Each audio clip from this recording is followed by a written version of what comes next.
De nueva cuenta les damos las buenas tardes y agradecemos mucho la presencia de nuestras compañeras y compañeros de los medios de comunicación que nos acompañan en esta conferencia que ha convocado el senador José Narro Céspedes. Adelante, senador, lo escuchamos con atención.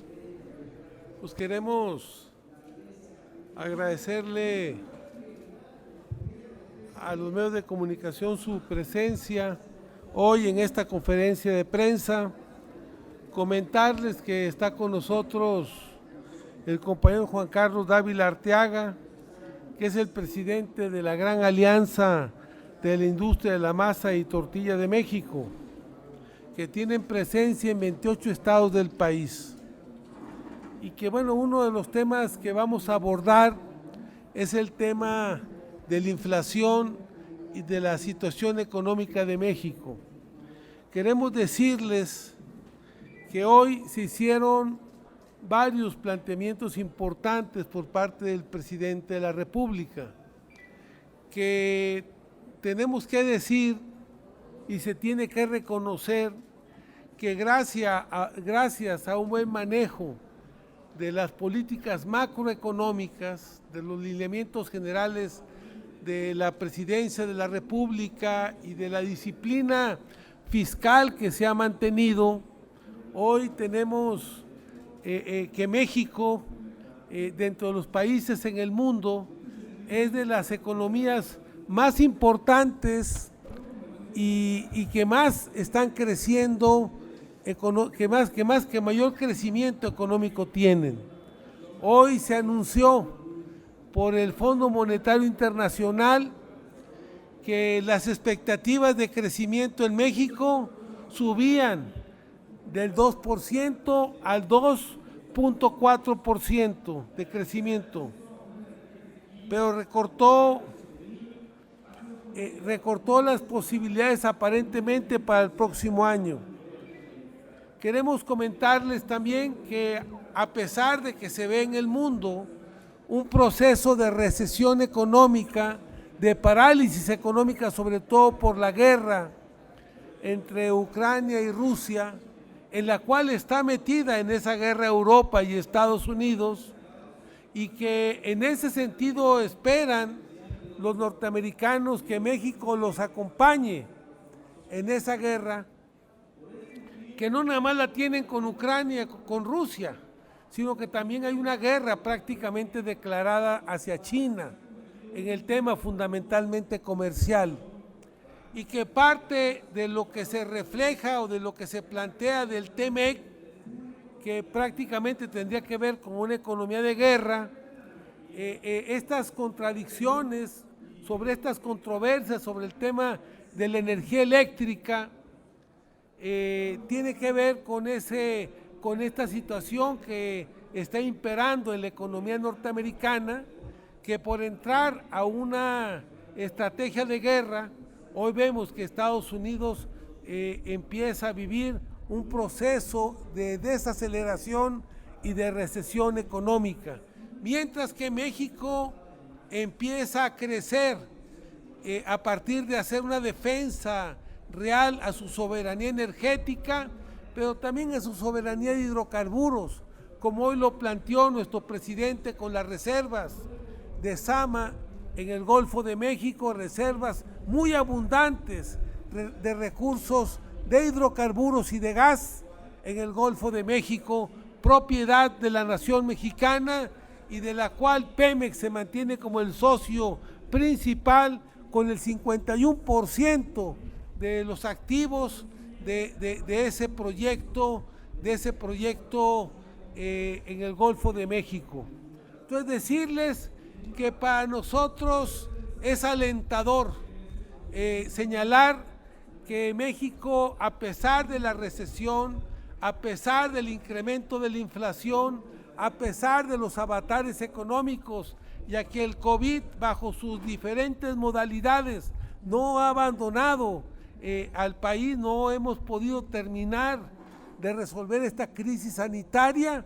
Hoy México empieza a crecer, se empieza a poner de pie y empieza a salir adelante gracias a la conducción económica y política de nuestro presidente Andrés Manuel López Obrador. Hoy tenemos que economías como las de Estados Unidos están esperando crecer el 2.3%, de acuerdo a los señalamientos del Fondo Monetario Internacional. La zona euro espera tener un crecimiento del 2.6%, China del 3.3%, la India de 7.4%, Brasil un crecimiento que es la principal economía de América Latina del 1.7% y México del 2.4%. Entonces, hoy estamos planteando este tema y lograr, ayer tuvimos una reunión con la Procuraduría Federal del Consumidor, precisamente por eso nos acompaña aquí nuestro compañero dirigente de los tortilleros y de la industria de la masa y la tortilla, por el tema de la inflación y mecanismos que deben de permitirnos lograr abaratar el costo de la tortilla, que aunque se ha dicho que anda en los 30 pesos, en términos reales el precio de la tortilla anda entre 24 y 25 pesos cuando mucho, pero pudiéramos lograr que baje. El problema es que los tortilleros para regularizar su situación, ellos necesitan estar inscritos en el Seguro Social y pagan la tasa más alta del Seguro Social, que es la tasa 5. Entonces, ellos pudieran considerarse como de alto riesgo, como que si estuvieran trabajando con dinamita, porque están pagando las tarifas más altas dentro del Seguro Social, que es un tema que vamos a revisar con SOE para ver esta situación en el Seguro Social.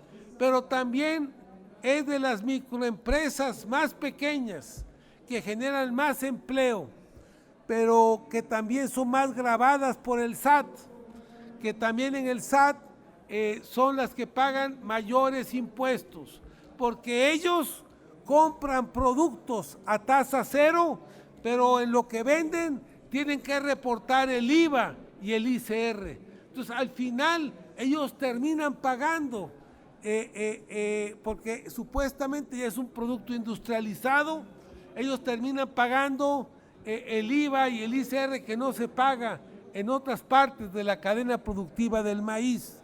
Entonces, vamos a revisar este tema del ICR, vamos a hablar con la Secretaría de Hacienda, ya estamos trabajando aquí con ellos para lograr abaratar estos pagos y también combatir el gran problema de las tortillerías que se han instalado con ilegalidad, con huachicoleo, pudiéramos decir, al margen de la legalidad. Hay muchas tortillerías que se han instalado sin cubrir en la informalidad, sin cubrir ninguno de estos pagos, que es importante.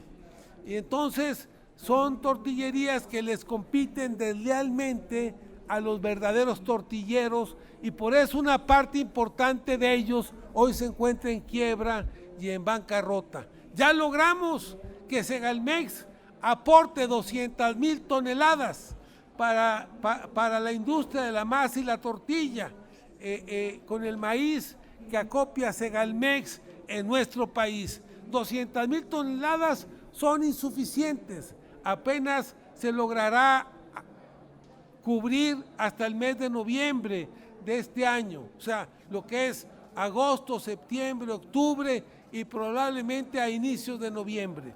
Estamos planteando que se requiere una cantidad superior, pero inicialmente vamos a hacer uso de esas 200,000 toneladas que se plantearon por parte del presidente, que va a aportar Segalmex para mantener precios bajos de la tortilla, de la tortilla, que es un alimento fundamental de la dieta de los mexicanos. Entonces, este es un tema importante. Al final le vamos a dar la palabra al compañero. También queremos señalar algo importante. El día de ayer se iniciaron las mesas de diálogo sobre la reforma político-electoral. A pesar de que la Alianza de la Contención había dicho que iban a hacer veda electoral y que no iban a tratar los temas de las reformas y de las iniciativas que les tocan por mandato ver al Congreso de la Unión. El día de ayer, el presidente de la Jucopo de la Cámara de Diputados, Rubén Moreira, estuvo presidiendo, inició y presidió el inicio de los trabajos formales para iniciar el debate de la mesa directiva del Parlamento abierto.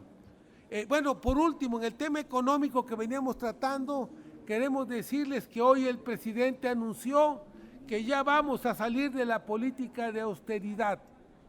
Ya vamos a salir de la política de austeridad y que vamos a pasar a la política de pobreza franciscana. Esto significa que la política de austeridad se va a recorrer un punto más en el cinturón. Y esto es importante. Esto significa, como lo anunció el presidente,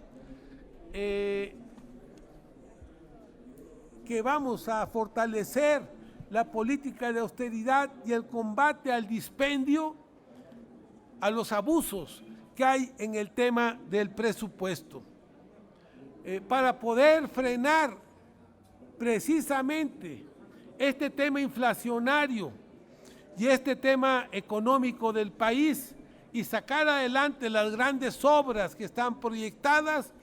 Es muy importante y muy valioso este anuncio que hace el presidente de pasar de la política de austeridad a la política de pobreza franciscana. Dijo el presidente, vamos a pasar de la fase de austeridad republicana a una fase superior, que es la de la pobreza franciscana, porque tengo reunión mañana con el gabinete y vamos a llevar a cabo medidas de austeridad adicionales, como vamos a reducir bastante, casi no va a haber viajes al extranjero, vamos a procurar que toda la comunicación se haga por teléfono, por teleconferencias, y vamos a reducir viáticos aún más y otras medidas. Vamos a alcanzar más en el plan de austeridad, independientemente de lo que tiene que ver con poderes autónomos y que esto tiene que tratarse como una cuestión de Estado. Esa austeridad republicana de Estado para seguir manifestando ahorros, para seguir sin deuda, sin solicitar deudas adicionales, sin aumentar impuestos, sin aumentar el precio de las gasolinas. Para lograr esto, la forma es sencilla, es cero corrupción y austeridad para liberar fondos al desarrollo, entregar recursos a la gente que más lo necesita. Ante esto, nosotros planteamos que el Senado debe de sumarse a esta propuesta y a esta iniciativa del presidente. Vamos a presentar una propuesta formal a la presidenta de la mesa directiva, que es a quien le compete el tema de la administración del Senado, para que el Senado de la República respalde incondicionalmente estas medidas de austeridad que hoy anuncia nuestro presidente de la República. Un programa de austeridad en el Senado no solamente será justo, sino muy necesario para acabar con gastos superfluos y dispendiosos que a veces se nota en diferentes áreas. Mientras muchas dependencias redujeron su presupuesto, el Senado y el Congreso lo han aumentado ligeramente.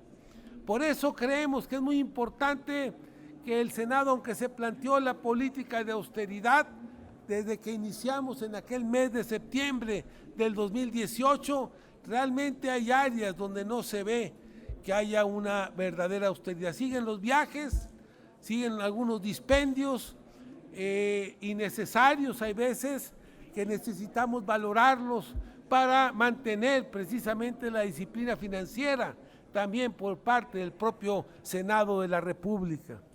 Por eso deben de revisarse los viáticos, los viajes al extranjero, que varios de ellos los vimos en estas fechas recientes, por senadores y hasta por gente que no era senadora, que acompañaba a los senadores en varios viajes que se hicieron a diferentes lugares del mundo. Por eso planteamos este tema como fundamental. Y queremos comentarles que en el tema de la reforma política electoral vamos a convocar y queremos invitar a nuestros compañeros senadores para que el Senado no le pase como con la reforma eléctrica, que estemos al margen, que necesitamos formar parte de este gran debate nacional sobre la reforma político-electoral del país. Por lo tanto, planteamos que el Senado debe de iniciar también con prontitud los parlamentos abiertos para sumar al Senado a este gran debate nacional sobre este punto tan importante de la agenda de la República, que es la reforma político-electoral. Hoy tenemos la posibilidad de sentar las bases de una reforma que permita que no haya más fraudes, más dispendios, más abusos, más alteraciones en los resultados electorales, que evitar que no se usen recursos de procedencia indebida o recursos públicos, que aunque se dice que no se usan, vemos como muchas veces, como en las campañas de este año, vimos cómo corrieron recursos sin ningún control. Hoy necesitamos campañas austeras y partidos políticos austeros que no permitan que exista una élite de privilegiados en los partidos que han vivido y que viven a costa del erario público, mientras la pobreza galopa en las casas de muchos mexicanos. Por eso creemos que es muy importante esta reforma político-electoral y creemos que a este debate hay que sumar al Senado de la República. Esto es lo que queríamos comentarles. Vamos a pedirle al compañero Juan Carlos Dávila que nos haga un comentario. Estamos convocando a los tortilleros, a los de la industria de la tortilla y de la masa de todo el país, a hacer un acuerdo con el gobierno federal de no incrementar el precio de la tortilla para que esto permita mantener controlado el tema de la inflación, al tener controlado el principal alimento de los mexicanos, que es el maíz y que es la tortilla. Adelante, Juan Carlos. Gracias. Muchas gracias, senador, por su apoyo incondicional. Siempre nos hemos caracterizado por ser una organización incluyente, por eso tiene el nombre de Gran Alianza. Nosotros pertenecemos a ese padrón nacional de 110,000 negocios, 110,000 establecimientos a lo largo del territorio nacional, los cuales trabajamos bajo la formalidad. Y también a nosotros, como a la mayoría de los mexicanos, como productores de masa y tortilla, nos afectó la pandemia. Pero bueno, eso no fue impedimento, ya que nos consideramos como un sector relevante, de los más relevantes en el sector primario, que es la tortilla de maíz nixtamalizada, el alimento que más consume el mexicano, de norte a sur y de costa a costa. Aquí, una de las posturas de nosotros lo hacemos públicamente. Nuestras organizaciones debidamente y legalmente constituidas, el precio de la tortilla se mantendrá hasta el día de hoy, mientras en cada región del país donde tenemos presencia, como lo comentó el senador, en 28 estados de la República. El precio anda oscilando entre 22, 24 pesos. Las notas que salen de a 30 pesos es una total mentira. Y la otra más importante, que es fortalecer el primer eslabón, que es el productor agropecuario, es hacer alianzas con ellos, es hacer alianzas con la sociedad, es hacer alianzas con las demás organizaciones que cumplan. Nuestro compromiso es con el pueblo de llevar una tortilla con un alto grado nutrimental. Aún así seguimos resistiendo, seguiremos resistiendo ante los incrementos desproporcionales que hemos sufrido por las grandes comercializadoras, las grandes harineras, pero seguiremos buscando alternativas de las cuales hemos obtenido buenos resultados positivos, están en la mejor disposición. El senador nos hizo el favor de acompañarnos desde ya hace algún tiempo y cada comisión donde hemos ido, la palabra dice, el senador Narro, es garantía, Juan Carlos, adelante. Nuestra postura como organizaciones es mantener el precio, no incremento al precio, fortalecer la cadena maíz productiva, maíz tortilla. Eso es nuestra postura y siga siendo nuestra postura. Una tortilla de México para los mexicanos, tortilla 100% maíz, nixtamalizada, tradicional. Sería todo por mi parte. Muchas gracias, senador, por su apoyo.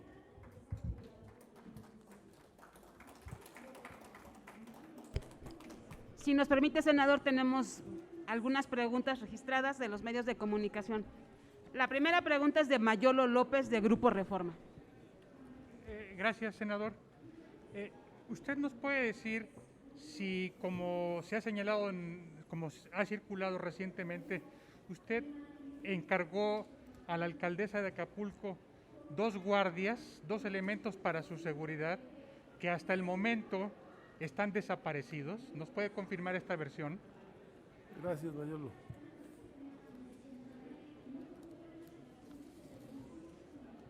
Bueno, sobre este tema, lo que tenemos que decir es que, como lo hemos declarado ante la Fiscalía, nosotros no tenemos ninguna responsabilidad en este caso. Mi responsabilidad en cuanto a explicar los hechos debe de ser ante la Fiscalía y yo personalmente ya lo hice. Lamento los hechos, me solidarizo con la familia, pero yo nunca, pues los que me conocen aquí en el Senado, pues nunca me han visto con custodias o con guardias o con... Yo nunca, esos marinos nunca estuvieron bajo mi responsabilidad.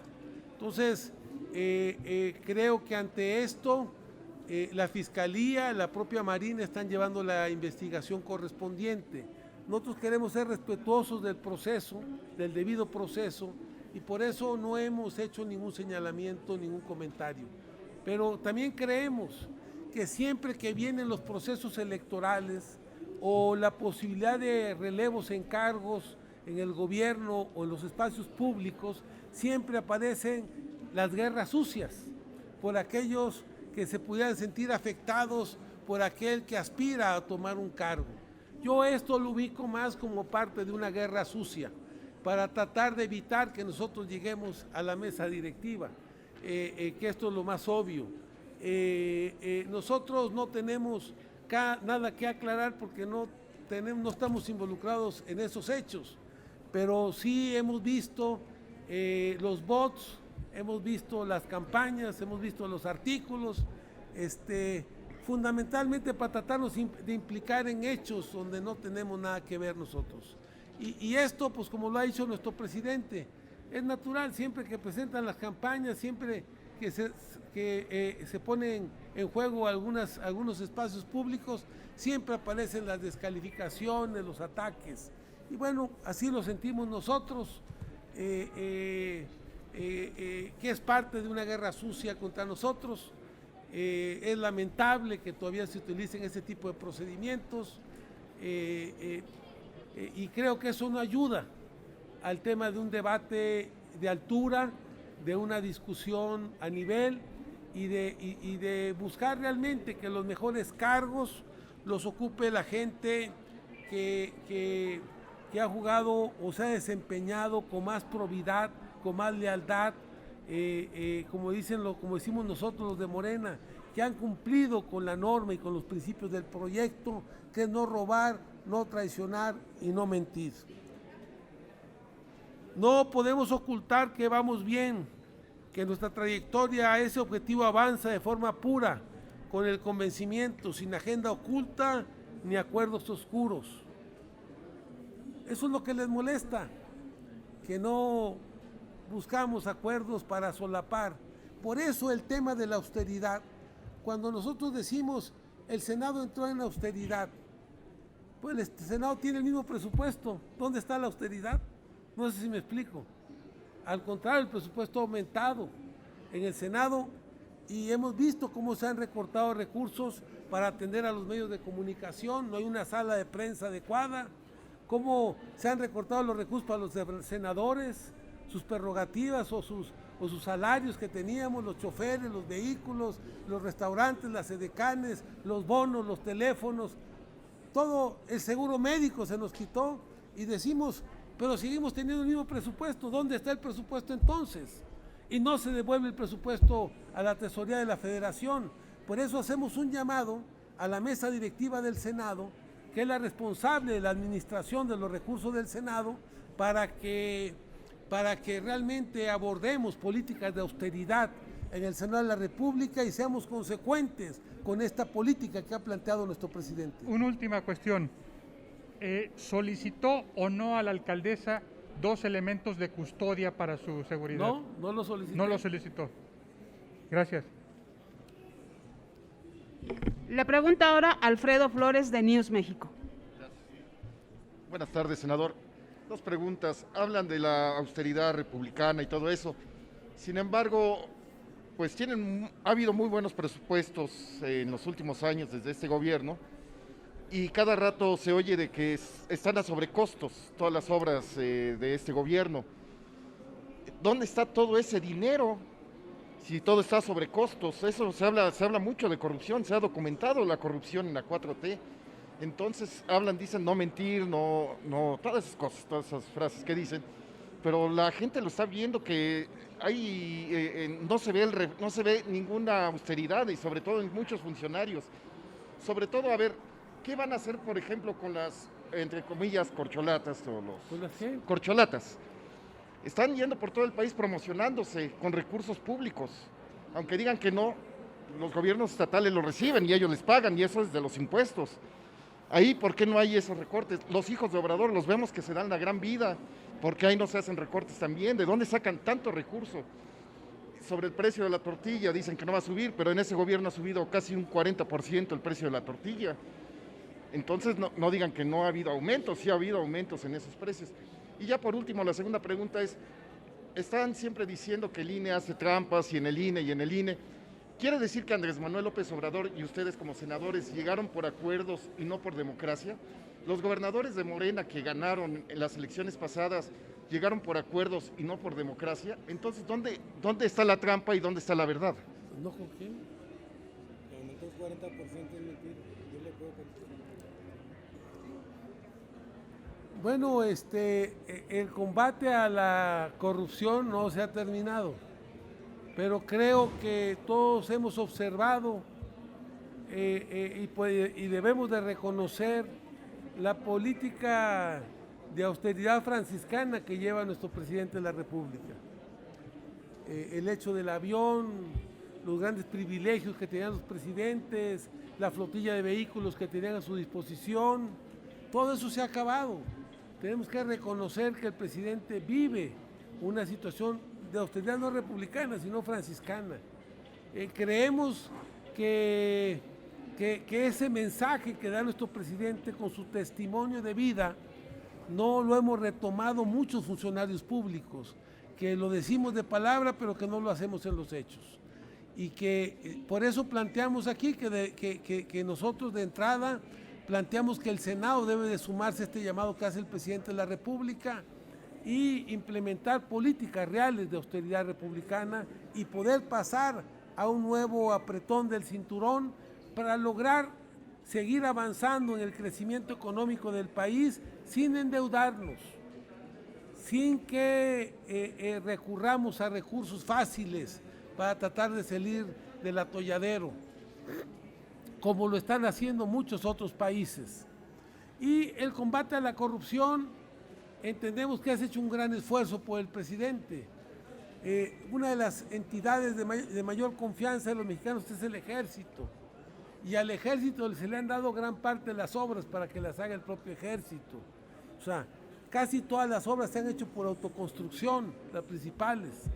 Entonces, creo que esto se ha hecho fundamentalmente para evitar el gasto simulado a través de los contratos y de los moches para las grandes empresas.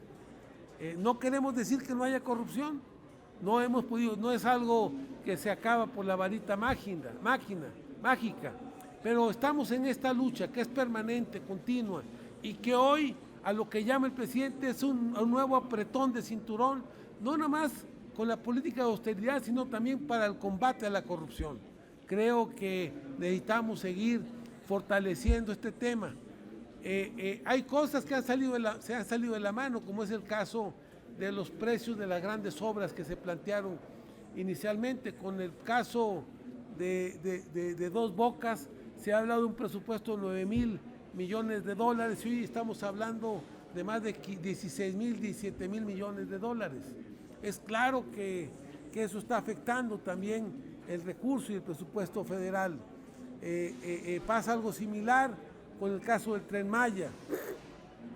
Pero bueno, son temas que se están revisando, se han hecho cambios a veces en los responsables de estas obras de conducción, precisamente porque hay muchos intereses, como decía el presidente, quienes se oponen a la construcción del Tren Maya, quienes están detrás de los amparos y de los supuestos medioambientalistas que saltan y que hoy los buzos que amparándose y que los jueces prestándose contra el interés nacional y una demanda y una acción y una demanda que tenía el pueblo, los habitantes de Quintana Roo, de tener estas grandes inversiones. Este planteamiento se hizo durante la campaña del presidente.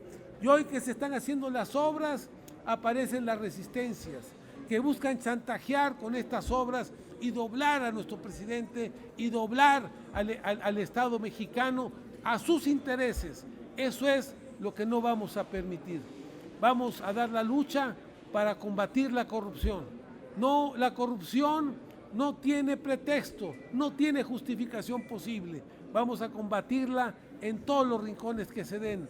Igual que el dispendio y el abuso en el uso de los recursos. No es posible que sigamos teniendo élites doradas en el país donde todavía una parte muy importante de los mexicanos carecen de lo básico, de lo fundamental, de los medicamentos para los niños, de los medicamentos para las personas con cáncer, de los medicamentos que se necesitan ahora para el COVID junto con la vacunación.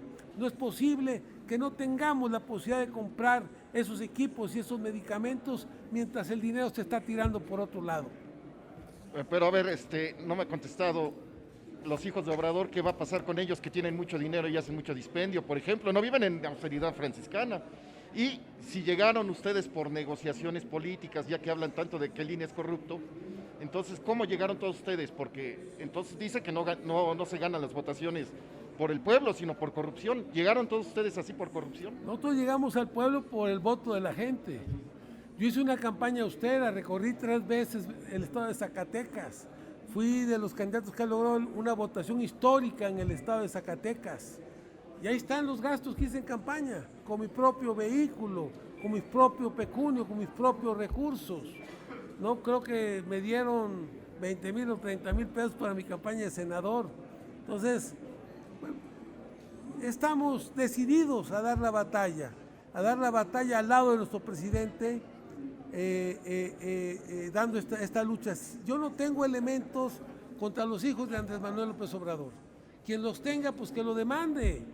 Yo lamentablemente no soy Ministerio Público para andar investigando, pero si hay elementos que los señalen a ellos, pues para adelante, que vayan ante la autoridad correspondiente a presentar las denuncias que se deban de hacer.